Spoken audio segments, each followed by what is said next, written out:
So good evening. I am delighted to be here in Mumbai again, and I also feel very humbled, sir. Especially to talk amidst a great teacher like Professor Nilesha. You all should be very, very fortunate to have a great teacher. I have learnt a lot from many of your lectures, sir.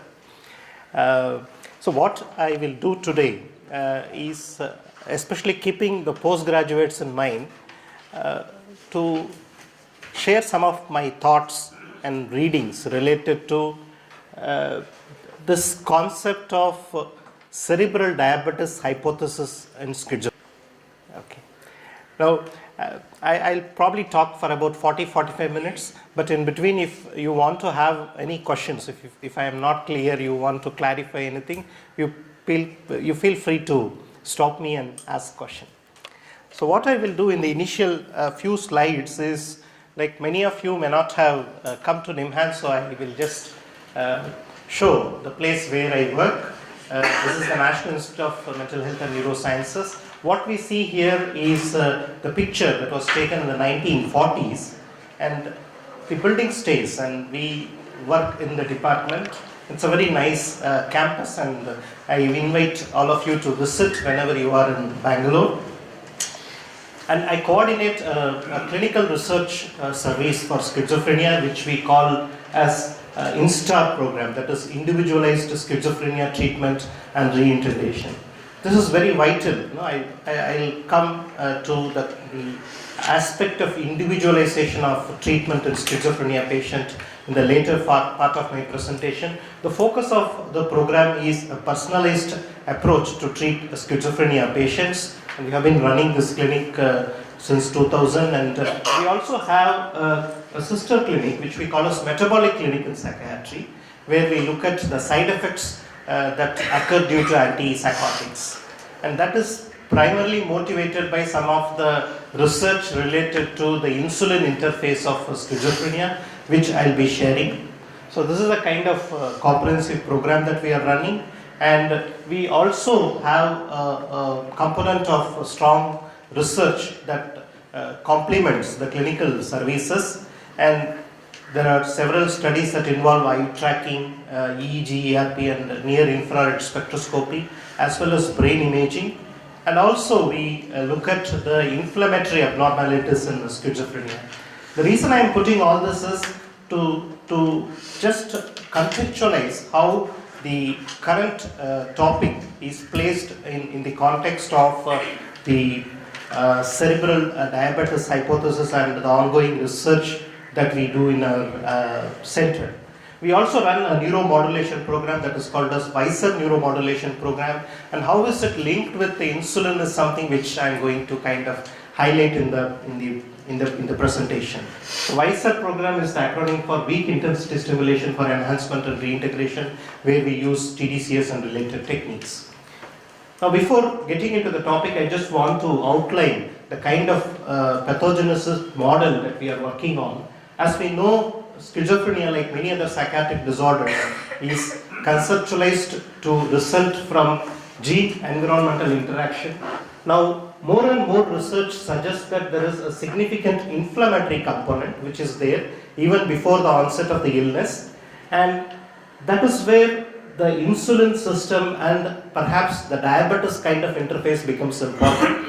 As we see, which I'll be describing in the later part of my presentation and revisit, how these two interact with each other and then cause several downstream neurotransmitter and neural circuitry abnormalities, which in turn result in clinical symptoms of schizophrenia.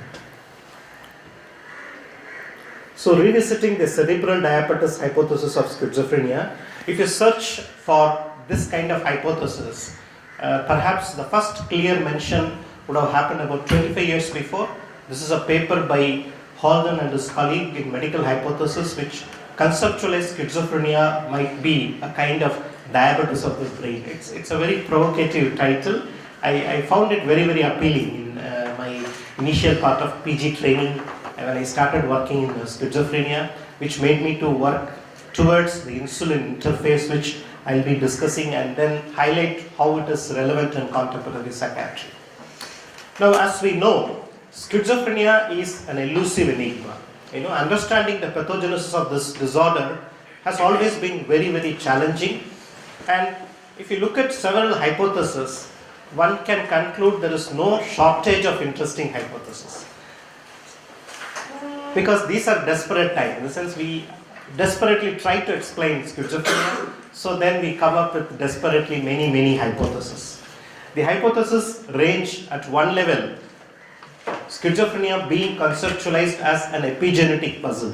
When we say epigenetics, it means even the so-called social, psychological and environmental factors act through genes. So it is a very, very extreme view where everything is reduced towards some gene and gene-related modulation. So whatever pathogenetic perspective we take, it has to act through a strong biological process. So that is one kind of view. And there are views which say that schizophrenia is the illness that made us humans. So if you look at several diseases, schizophrenia is perhaps a unique disease which is not probably seen in animals. And there are lots of interesting theories why it is so. And one very important offshoot is this is a disease or a disorder that we have to pay as a price for the language. So these are some of the very, very interesting theoretical postulates to something which is very, very diametrically opposite, like Sa's concept that schizophrenia is a myth. There's nothing which is schizophrenia. People choose to label a group of deviant individuals and we call them with a diagnosis. So, but when we look at the schizophrenia pathogenesis, there are several interesting hypotheses. One may want to see the cerebral diabetes hypothesis also in that kind of view. Now, if we look at schizophrenia, what strikes us is its intricate link with several medical diseases. And there is something called as Red Queen effect. People that are familiar with Alice in Wonderland will know what Red Queen is, where one has to compete with the other to stay in the race. So, there are some very, very interesting observations which suggest that if I carry a risk for schizophrenia, my risk to develop cancer may be less. So there are views that there are disease antagonistic processes. If one disease has to happen, it can antagonize the pathogenetic pathways of another disease. And if you look at several such conceptualization, there is an intricate link between schizophrenia and inflammation, and also there are postulates that schizophrenia seems to share specific genes with type 2 diabetes mellitus. And interestingly, apart from cancer, if you look at the risk for rheumatoid arthritis, if somebody has a genetic risk for schizophrenia, their risk for developing rheumatoid arthritis is very, very less. It's extremely unlikely for us to see a patient who has schizophrenia and rheumatoid arthritis. So this is a finding which has been replicated in epidemiological level. So the reason I am just putting forth all this is to highlight the intricate link and possibly pathogenetic relevance of schizophrenia and its interaction with other medical diseases. So if one has to look at schizophrenia in a different perspective, I may want to say that this is a neuropsychiatric disorder with complex systems biology interactions that are relevant at pathogenetic and therapeutic dimensions. Why should it be important for a clinician, especially for people that have a strong medical training following which we get into specialization in psychiatry? Now, if schizophrenia has intricate links with other medical diseases, interventions that are likely to alter the pathways of schizophrenia pathogenesis are equally likely to have an impact on the risk of other medical diseases. Now, in the entirety of medicine, there are very few instances where we treat a disease to cause another disease.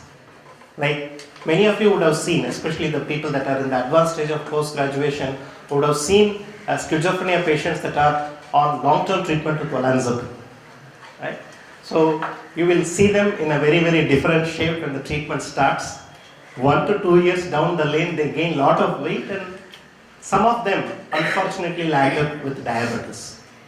Right? So it's a very strange scenario. No? We treat a disease and we create another disease. So it says perhaps there is some kind of link between these two disease systems. So that is something which is very, very interesting. We don't come across many other medical interventions where we treat a symptom or a disease and some other disease happens.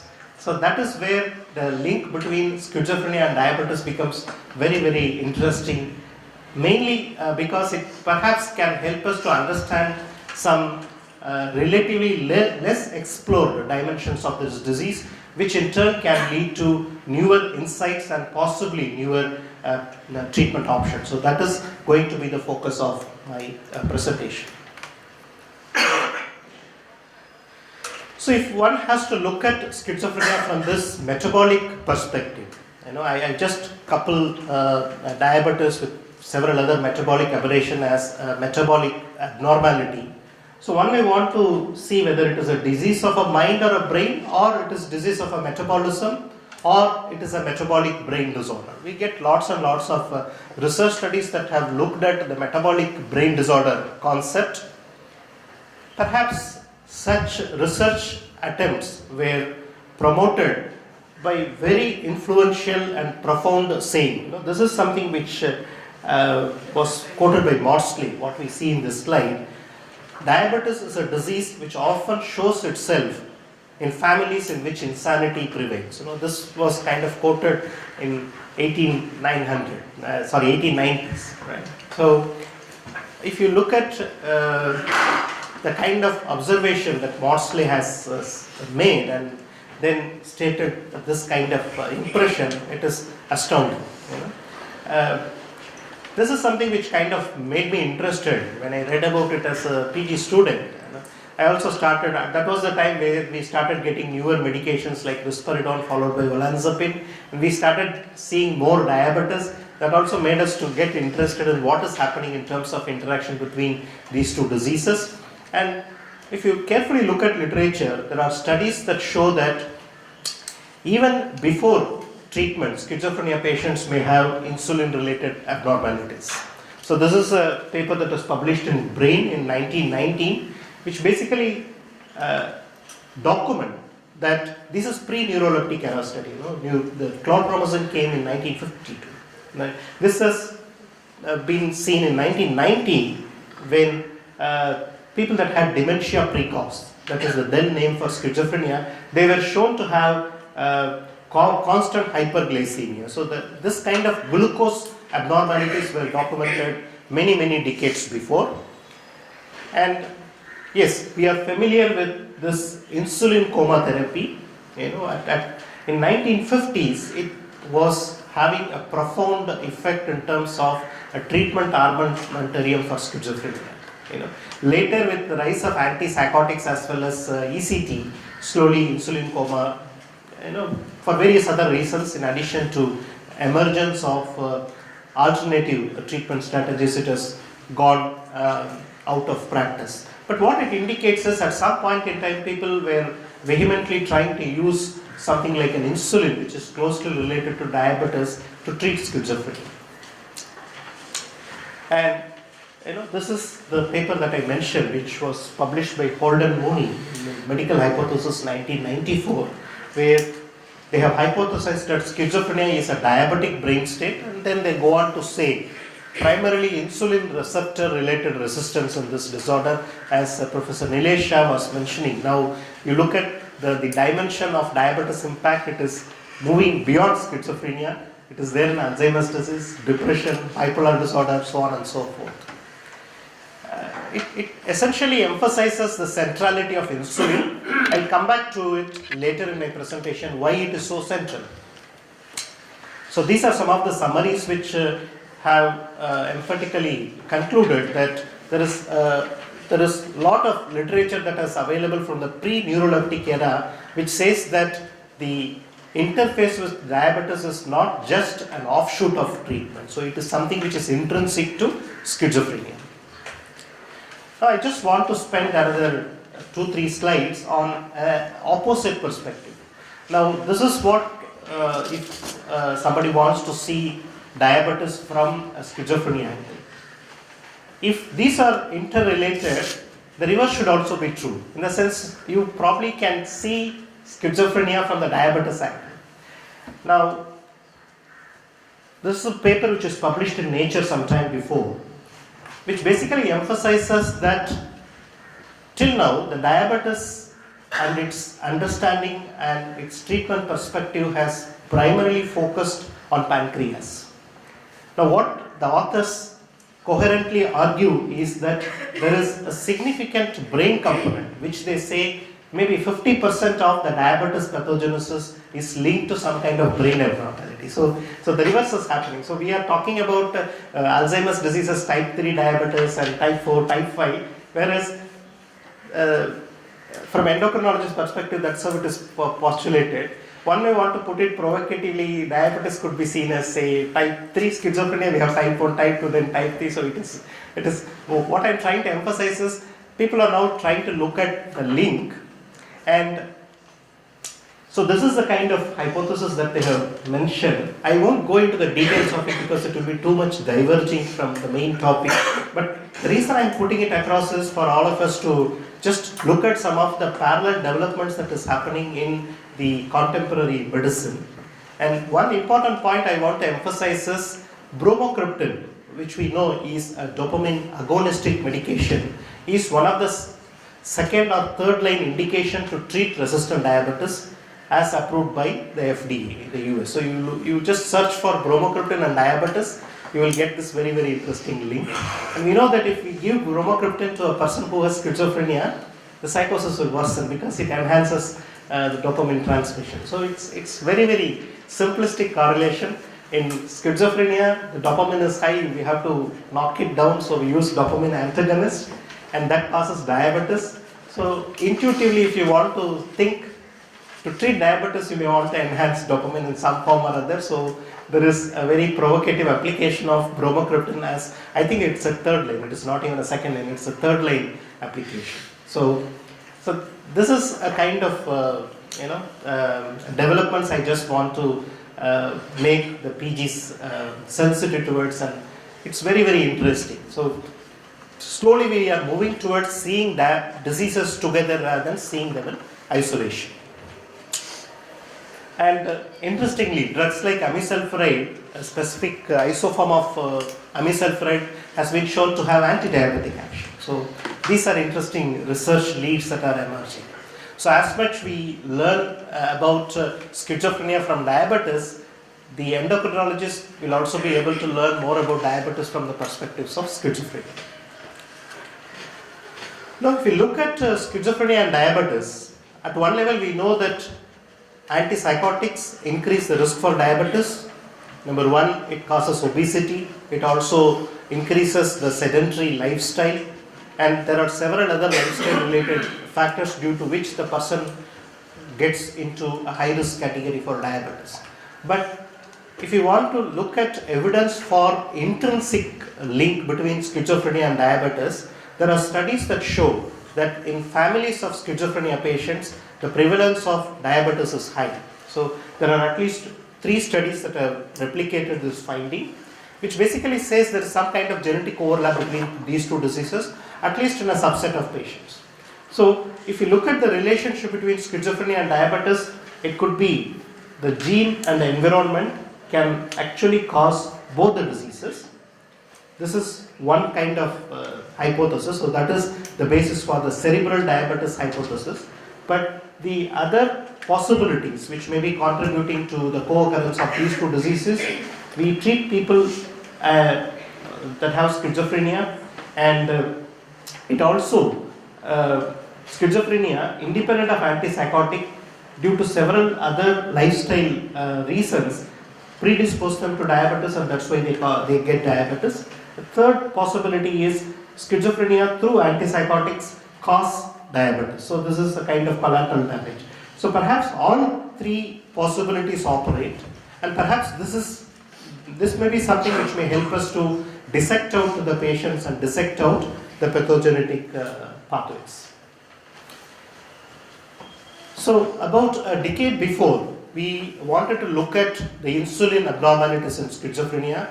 So this was a study which I did when I became a faculty at NIMHANS, where we looked at antipsychotic naive schizophrenia patients, and looked at whether these people have insulin resistance even before we start them on treatment with antipsychotics. So we did find them to have significant insulin resistance, because hyperinsulinemia is something which was found even before we started treating them. And what was interesting is, in addition to insulin, the insulin abnormality, they also had deficient insulin-like growth factor, or IGF-1.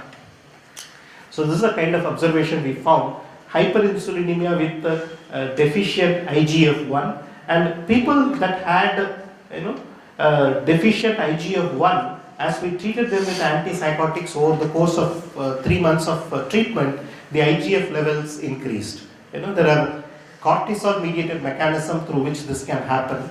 But what is very important is, these set of studies emphasize that there is an insulin component to the schizophrenia pathogenesis, and it can be modulated by treatment.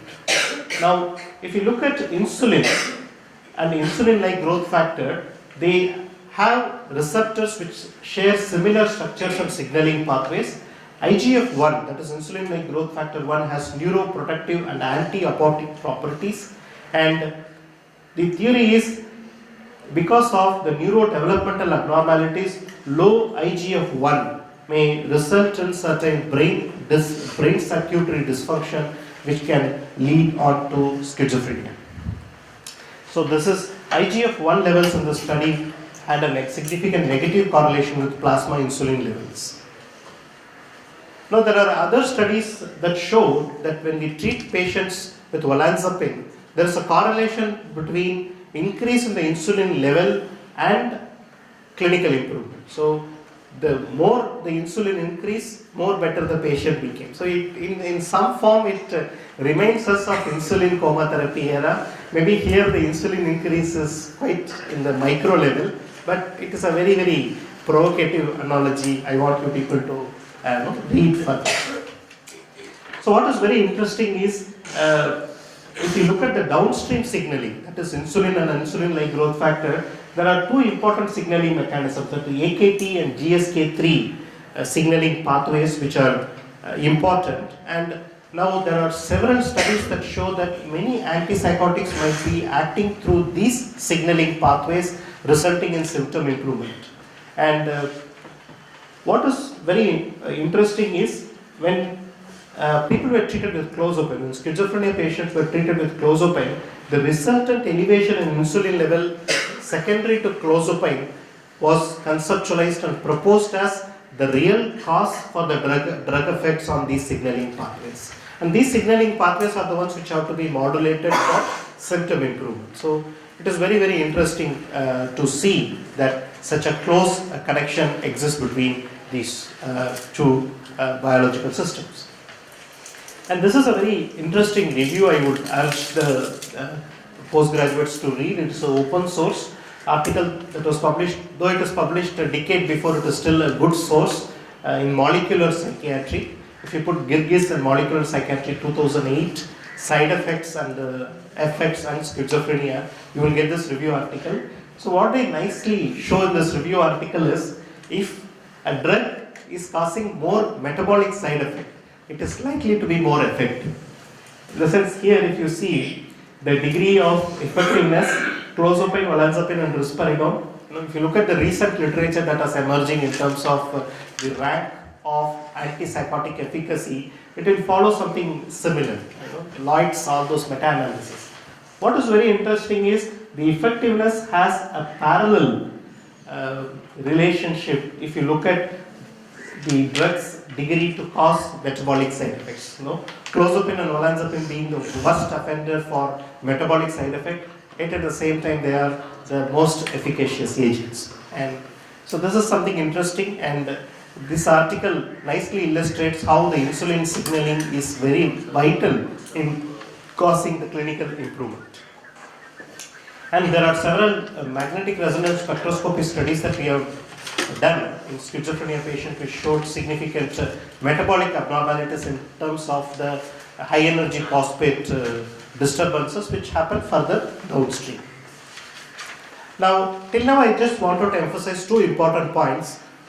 Number one, schizophrenia the hyperinsulinemia that is seen perhaps occurs even in the untreated state. And therapeutic correlates of insulin level as well as energy metabolism argue for a metabolic component of schizophrenia that lies in its core of the pathogenesis. So these are two important points I want to communicate till now.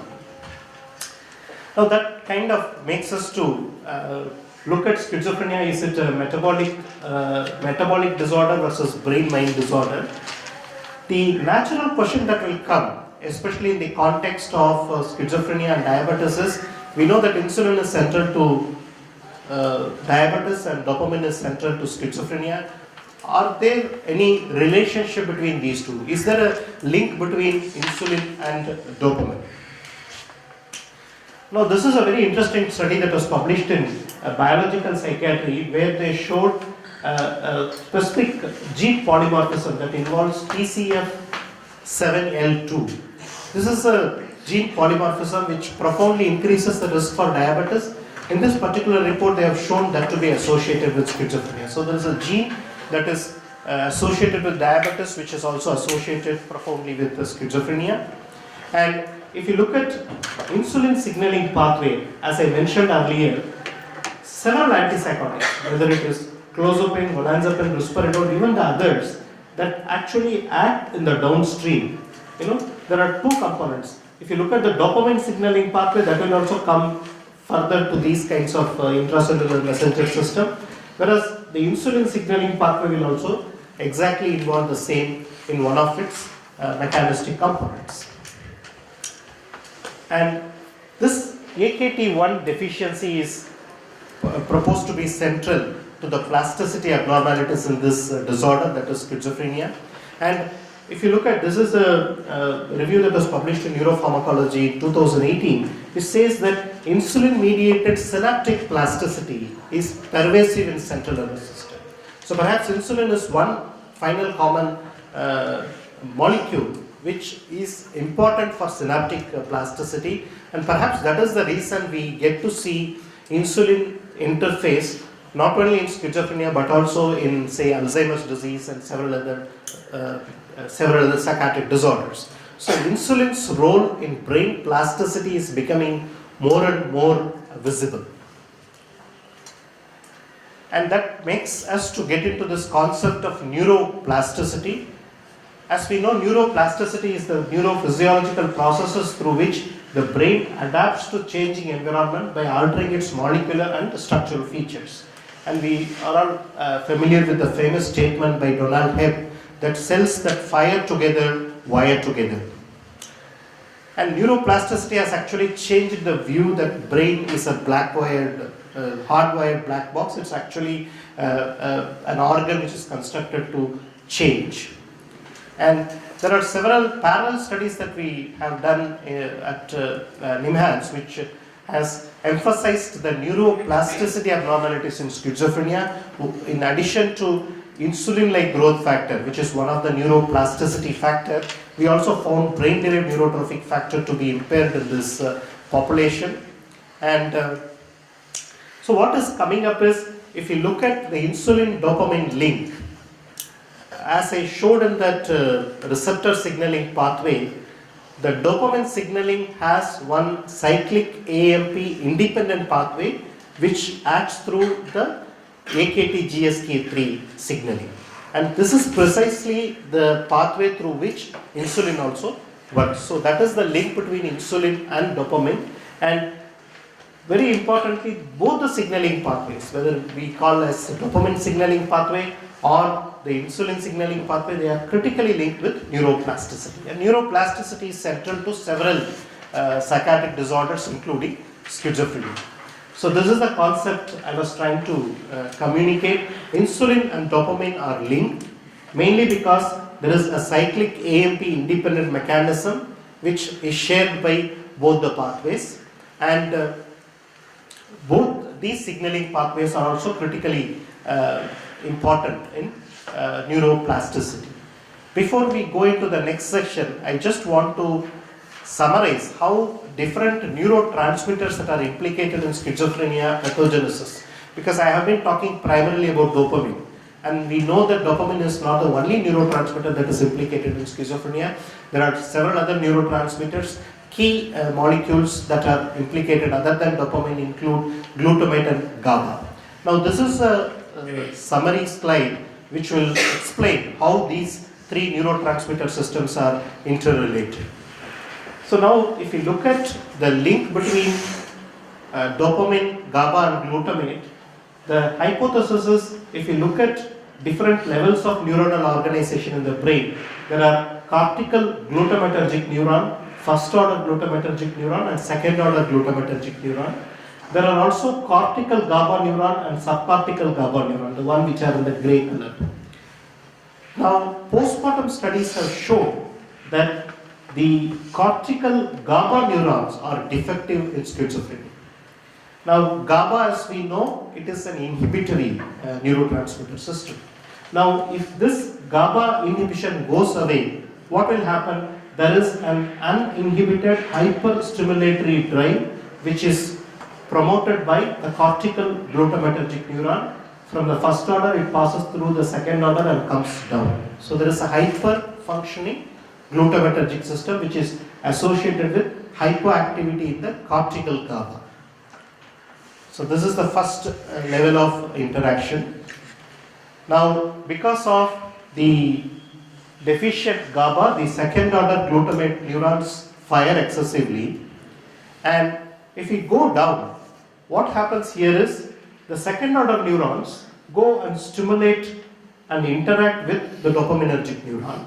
One set of second order glutamatergic neurons directly stimulate the midbrain dopaminergic neurons, that is mesolimbic pathway, midbrain to limbic system. Since it is a hyperstimulatory circuit, there is an increased dopamine transmission that happens. So hyperglutamatergic state through direct interaction with the midbrain dopaminergic neuron results in mesolimbic dopaminergic hyperactivity. There is one other group of second order glutamatergic neuron which acts through another GABA neuron, but this midbrain GABAergic neuron is intact, it is functional. But what is happening here is there is an increased stimulation of this inhibitory neuron, and which in turn interacts with another group of dopaminergic neuron that goes from midbrain to prefrontal cortex, that is mesofrontal system. Now, because of increased inhibition, this actually causes hypodopaminergic state. So this actually nicely explains both hyperdopaminergic and hypodopaminergic state that can co-occur in the brain in the context of glutamate and GABAergic abnormalities. So this is a review which is published in Nature. If you put alert 2014 Nature, just a 2-page summary. It's very nicely illustrates how all these neurotransmitters interact, and it's a useful learning source. So we have both hyperdopaminergic mesolimbic system and hypodopaminergic mesocortical system. The first, that is, this mesolimbic hyperactivity is believed to underlie the positive symptoms, and the hypoactive mesocortical pathway is believed to underlie the negative and cognitive symptoms. And interestingly, if you look at the glutamatergic abnormalities, they are again connected with neuroplasticity abnormality. And the reason I am just putting these three things together, that is glutamate, GABA and dopamine, is to emphasize, if you look at the signaling pathways of all the three neurotransmitters, all three are critically linked to neuroplasticity. So now we could see the link at one level, dopamine and insulin from neuroplasticity perspective. Similarly, glutamate and GABA are also linked with neuroplasticity signaling. So more and more we are understanding that the plasticity of the brain is differentially impaired in these diseases, and it is very, very important because plasticity is something, as the name indicates, is modifiable. And if you are able to identify some interventions which can modulate the plasticity, it can help in adaptively enhancing the brain function so that it can even lead to newer therapeutic strategies. So I will, and in this context, the link between insulin and dopamine becomes interesting. So insulin is also another mechanism through which the plasticity is enhanced.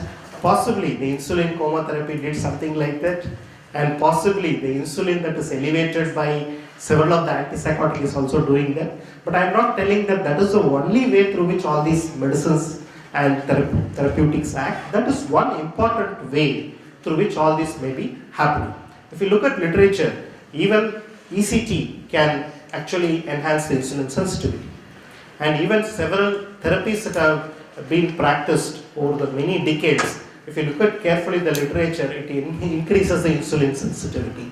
So that is going to be the next part of my presentation, how enhancing insulin sensitivity and neuroplasticity modulation can help in adaptively treating this disorder. So this is the pathway I was talking about. Now this GSK pathway is being seen as an important promising drug target. People are trying to look at devising inhibitors for GSK3 beta. So there are some molecules which are there in the experimental stage. So in the second part of my presentation, I just added from hyperinsulinemia to therapeutic correlates of energy metabolism and neuroplasticity, the key neurotransmitters that are implicated in these disorders, schizophrenia, starting from dopamine to GABA to glutamate, all these are linked with neuroplasticity, and insulin is also critically linked with neuroplasticity modulation. So this is where all these culminate. Now one interesting application that we have been following the last 5 to 6 years is the use of weak direct current related applications to modulate neuroplasticity. Now there are a lot of studies that show weak intensity stimulation have profound effects on neurons, and this actually enhances the neuroplasticity, and transcranial direct current stimulation is one such technique, which is a non-invasive safe technique that involves application of low intensity direct current using electrodes placed on the scalp, which can result in polarity specific neuromodulation. That is, if you give anodal current, it will cause increased stimulation, and cathodal current can cause inhibition. So in a very, very simplistic way. And very interestingly, as I was mentioning, the link between neuroplasticity and neurotransmitter system, anodal Tdcs actually inhibits the GABAergic transmission. So again we see the GABA glutamate link, whereas the cathodal Tdcs inhibits glutamatergic transmission. And there are lots of interesting literature that has appeared which shows that TDCS has a very interesting potential.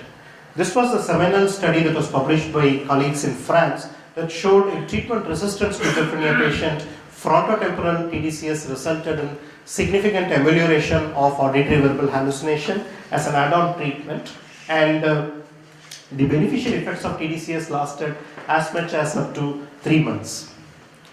Now, for treating schizophrenia using TDCS, if we apply negative current, that is the cathodal current in the temporoparietal junction, and temporoparietal hyperactivity is associated with the auditory hallucinations and other positive symptoms. Whereas hypofunctional prefrontal cortex is associated with negative symptoms, so the anodal electrode is placed on the prefrontal cortex.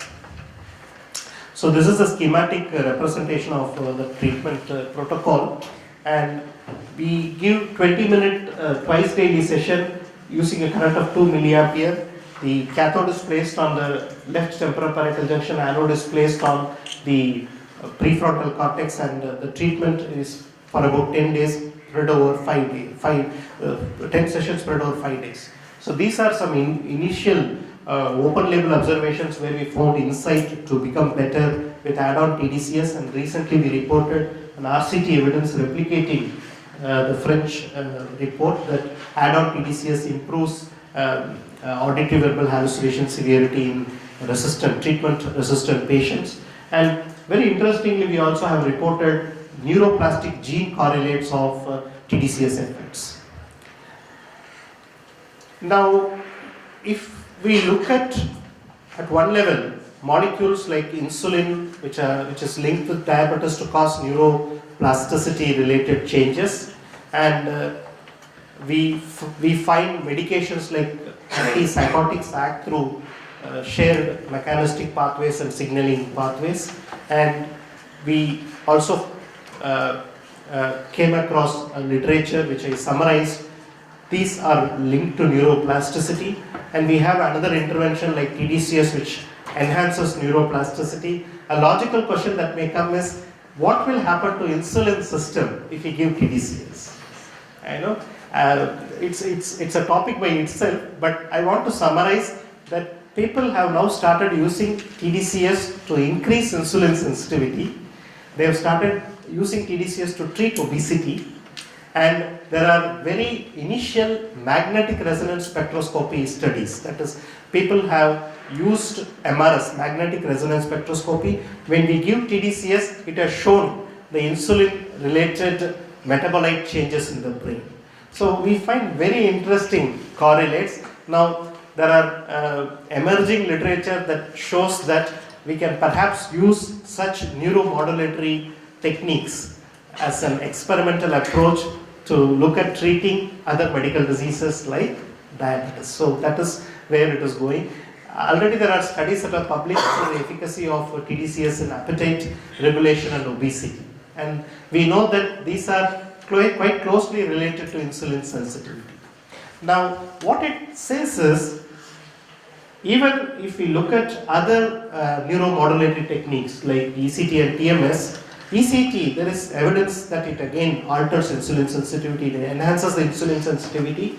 And if you look at several adjuvant interventions, starting from yoga, aerobic physical exercises, there are several things through which we can modulate neuroplasticity, and quite a bit of them actually enhance the insulin sensitivity. So it basically says that we need to look at, in addition to antipsychotics, several other interventions that can enhance the insulin sensitivity, which can in turn lead to neuroplasticity changes as an important therapeutic component. It need not be specific only to schizophrenia. It can be applicable to other diseases like, say, bipolar disorder, so on and so forth. But what is that which differentiates these disorders from the perspectives of insulin signaling is something which needs more and more research. And I would like to conclude with this kind of provocative proposal. This is a proposal which has postulated that we can use molecules like insulin like growth factor to treat schizophrenia as well as autism. The author supports his hypothesis with several studies. So that these are all the kind of newer developments that are coming, which basically makes us to revisit the cerebral diabetes hypothesis of schizophrenia. And if you look at the contemporary pathogenetic perspective, the insulin signaling perhaps is very important in the context of all the neuroplasticity signaling. So there is a host of neuroplasticity and neurotrophic factors which are basically, it can be seen as indicators of resilience. Suppose if we identify interventions through which we enhance these systems, the resilience of the brain to the pathogenetic impact of the disease can be counteracted in a very, very effective way. Now there is a lot of biological evidence that supports this component. Now what we need is to examine it further and understand how it is differentially impaired in different neuropsychiatric disorders, number one. Number two, and how we can use different type of interventions, as well as what the existing interventions do with relation to several of these neuroplasticity modulation, including insulin signaling system, that perhaps might help us to understand this disorder in a newer dimension, as well as possibly formulate effective treatment strategies. But for the time being, it definitely gives us a strong, compelling support that several lifestyle interventions, whether it is aerobic exercises or yoga therapy and so on and so forth, whichever intervention is going to enhance the insulin sensitivity is likely to have an adaptive impact on the course and treatment of a disease like schizophrenia. So there is a paper that was published in Archives of General Psychiatry. So what they have done in that study is they have examined chronic schizophrenia patients before and after 3 months of stringent aerobic exercises. The marker that they used is hippocampal N-acetyl aspartate, which is a neuronal viability marker. So it was a kind of randomized controlled experiment. They found people that were subjected to rigorous aerobic exercises over the 3 months period, the hippocampal N-acetyl aspartate became better. And hippocampus is centrally implicated in the pathogens of schizophrenia. N-acetyl aspartate is a neuronal viability marker. So this is something which can be implemented, and of course it is challenging. It is not easy. Many of us know that doing regular exercises is a bigger challenge than simply taking a pill. But even if a proportion of patients are made to get into these kinds of lifestyle modification, that is the first step we can start with. And perhaps there is a role for medications like metformin. I have not got into the metabolic side effects and managing them, because that is a topic by itself. But as Professor Nilesha rightly put forth, we know that when we treat schizophrenia patients with metformin, the obesity reduces. But what happens to the insulin signaling system because of this add-on metformin is something which is very, very interesting to explore. Now, if you look at similar literature, there are anti-diabetics that are used to treat the residual symptoms of schizophrenia. So that is where we are kind of going. Right?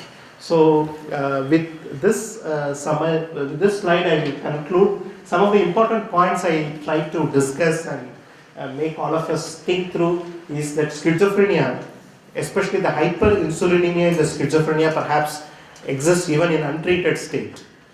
Now, therapeutic correlates of insulin level as well as energy metabolism's aberration in schizophrenia argue for a metabolic component to underlie its pathogenesis.